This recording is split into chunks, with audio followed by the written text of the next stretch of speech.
Yeah, I'm gonna keep it real with you guys. I think this might be the craziest and most interesting theory I have ever made. In fact, it's so much more than just a normal theory because I've pretty much written 2 whole potential stories that Gege hasn't fully explored yet. And both of these theories or stories are about the same topic, but one is from the Heian era and one is from the Edo period 400 years ago. So if you like Yuta Okkotsu, insane theories, and information about Jujutsu's history, then this is definitely the video for you. Anyway, I decided to go deep down the Yuta Okkotsu rabbit hole and attempt to dig up the potentially very dark secret of his heritage. With chapter 261, there's no doubt that all the Sugawara and Fujiwara stuff is going to be very important very soon, so I thought it was finally time to address it. And despite how crazy of a claim it may seem, the thumbnail is actually not clickbait at all. I will genuinely be starting off this video with an amazing theory about why Okkotsu is a secret Gojo Zenin hybrid. So let's get started. So the main idea behind this theory is that the Zenin clan actually descends from the Fujiwara clan in the same way that the Gojo clan descends from the Sugawara clan. And yes, the Gojo clan did come from the Sugawara clan because Gojo outright says it. And in the canon light novels, Gojo also confirms that Sugawara Michizane was a 6 Eyes Limitless user, so there's that too. But why do I think the Zenin would descend from the Fujiwara clan? Well, first off, the Fujiwara clan is probably the clan that Gege makes the biggest deal out of in terms of who was prevalent in the Heian era. And similarly, the Zenin is, or at least was, one of the most important clans of today, but we have never once heard the name Zenin in the context of the Heian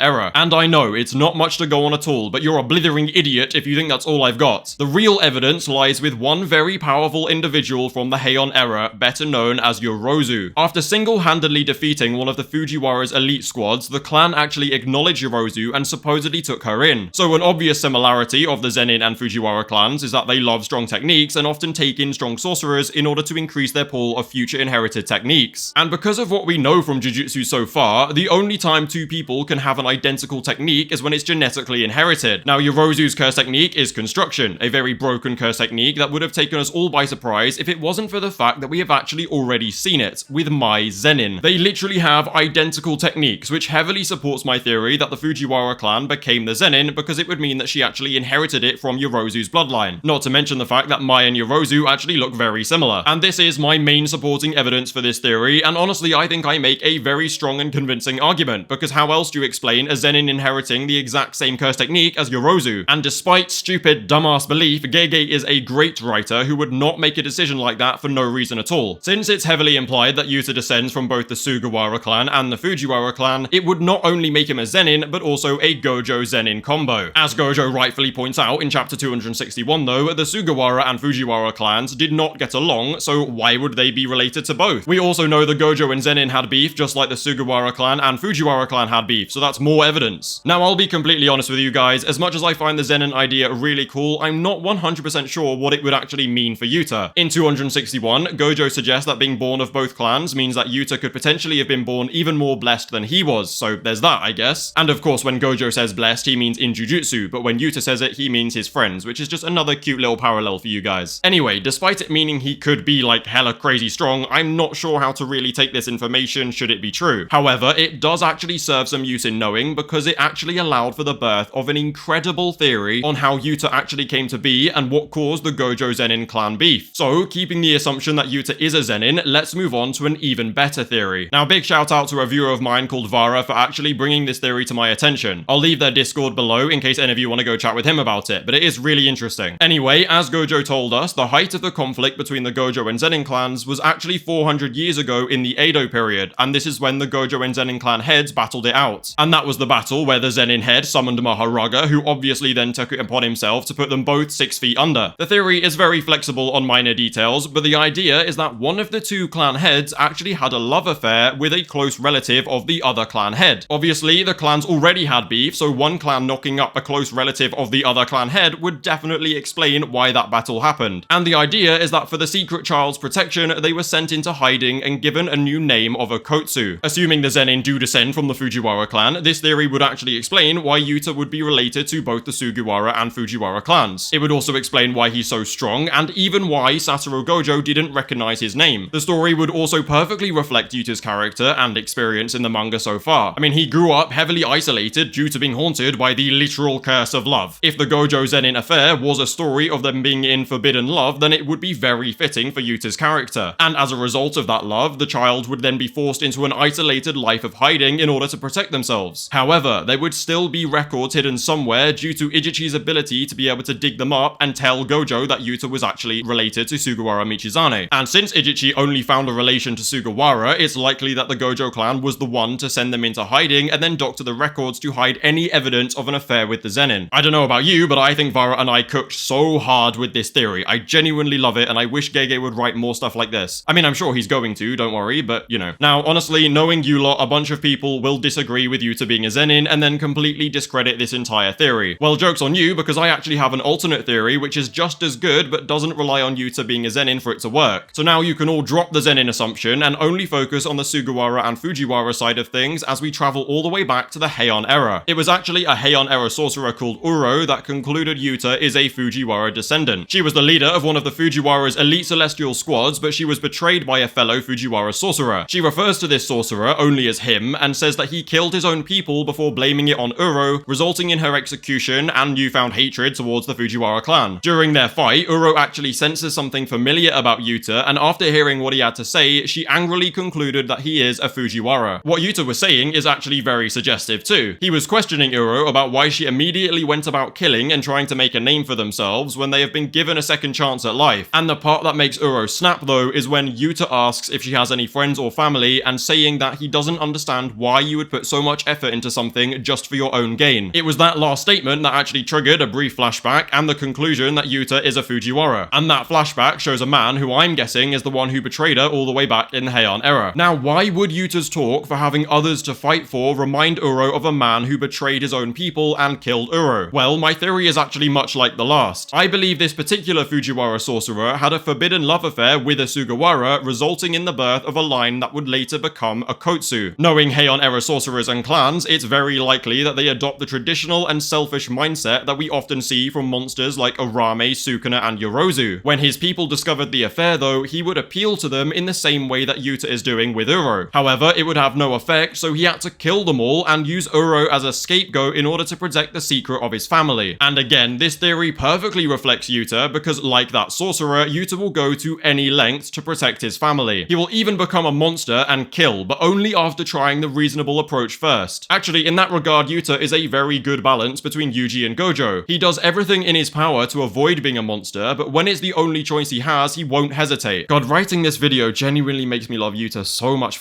more, man. I desperately need Gege to write these stories ASAP. Anyway, those are the two main theories on how the Okkotsu line came to be. Now it's time for an even crazier one. Now I want you to again focus on that first Zenin theory and how the Gojo and Zenin had a secret love affair that kicked off their conflict in the Edo period. In Jujutsu Kaisen, we only ever see one other story in the Edo period 400 years ago, and that was the flashback of Hajime Kashimo. Being someone who couldn't give two fucks about Kashimo though, I'm actually going to focus on the way more mysterious part of that scene, which was Kenjaku. Noritoshi Kamo, Kaori Itadori, and Suguru Geto are three hosts that we have seen Kenjaku inhabit throughout history. However, the Kashimo flashback actually shows a form that we have never seen before and we aren't even given a name for. However, if one thing is for certain is that Kenjaku does not take a body without having a very clear reason, and they will often also be hella strong too. In fact, Kashimo even says that he should have fought Kenjaku for an actual challenge, implying that he was still hella strong. My crackpot theory for this body is that he actually inherited the child of the affair between the Gojo and Zenin clan in that time period. I mean, it would either be the child or the child's child or the child's child's child, because the Edo period was like 400 years long, so who knows. But the point is, I think this body may have actually been an Okkotsu. I mean, look at them. Are you telling me you really don't see the resemblance here? My other theory was that he actually took the body of the 10 Shadows user who died, but I find that a little bit less cool. Overall though, I have no